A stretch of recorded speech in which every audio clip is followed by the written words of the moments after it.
George Thomas, and I'm running for County Commission in District 4. I'm born and raised in Macon, I'm a product of Westside High School. I have a bachelor's in political science from Savannah State, and I have a master's in public administration from Valdosta State. I'm a husband, I'm a father, a homeowner, and most importantly, a man of God. Right. So, first and foremost, talk a little bit about growing up and, your background. Growing up in Macon. Coming up in Macon, man, you get to see a little bit of everything. I didn't grow up in a, as you would say, like a hood area, a low poverty area, or whatnot. But my father always instilled in me a good core principle values. So coming up, I was always in everything, from taekwondo to football, basketball, baseball.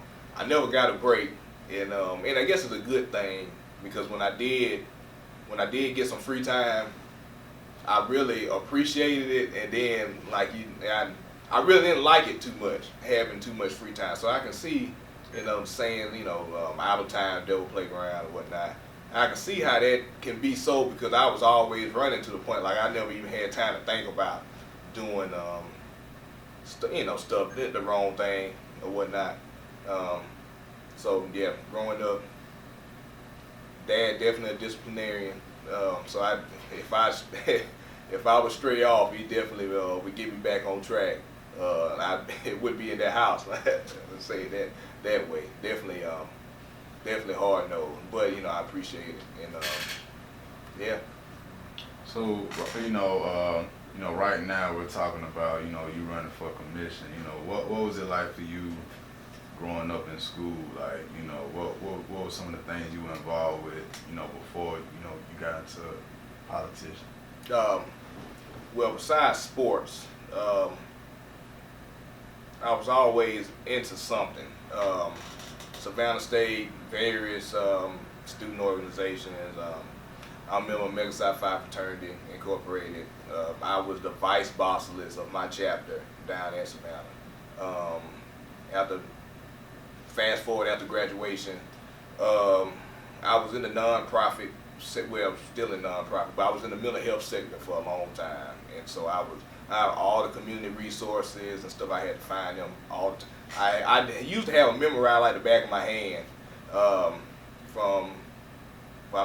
ain't gonna name all of them, but pretty much every church that fed, the feeding schedule downtown, because you could definitely get 3 square meals a day throughout the week and weekends if you knew the schedule or whatnot.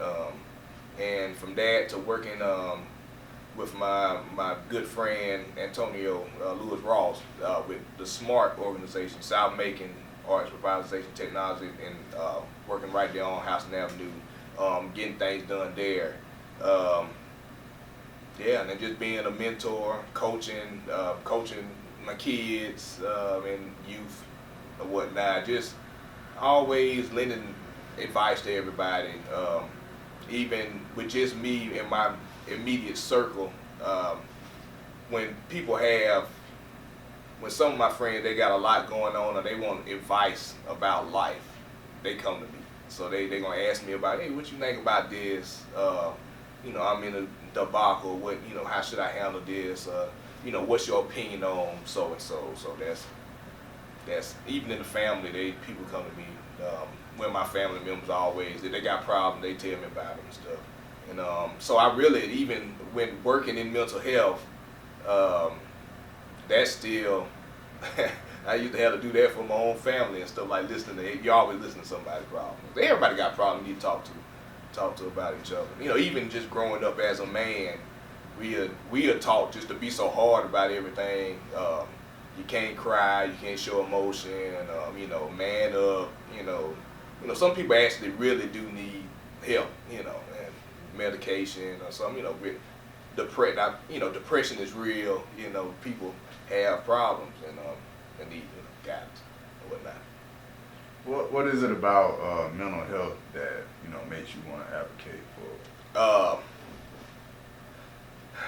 It's like the forgotten thing, really. I mean, just think about family structure. You just, everybody has somebody in their family that's, bipolar, schizophrenic, and then when they go off the deep end.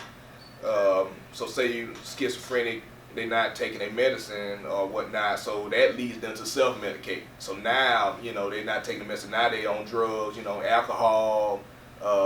They got, maybe, cocaine, crack, anything. They self-medicate. So now you got two problems. So now you got to treat the mental illness, and now you got to treat the chemical dependency.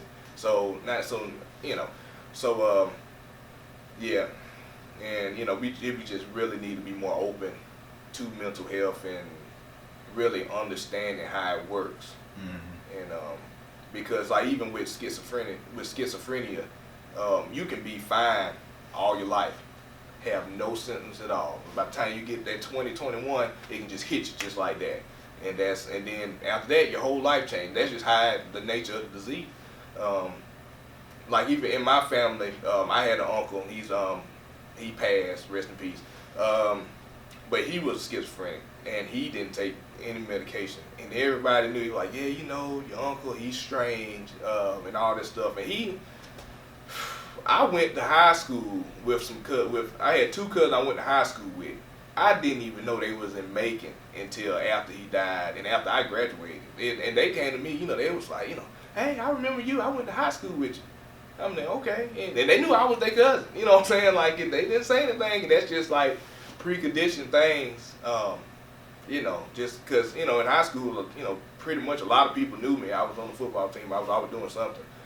So, yeah, just that type of thing. So, yeah, mental health is definitely a forgotten thing. With your background on mental health and helping others, what are your thoughts on the Macon community and the current state as far as, just different things going on with crimes in the area?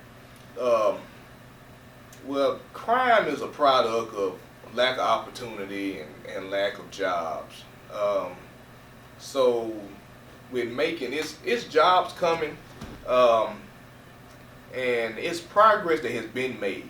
Even when you look at like downtown, in certain areas you have progress. But the thing is just getting that progress to everywhere else. You know what I'm saying? Or just getting the awareness just out there. Because if you got people, you get robbed midday, violent crimes midday. If these people, if they working, you don't have that time. You don't have that free time. I couldn't do anything 2:00 in the midday and that type of thing.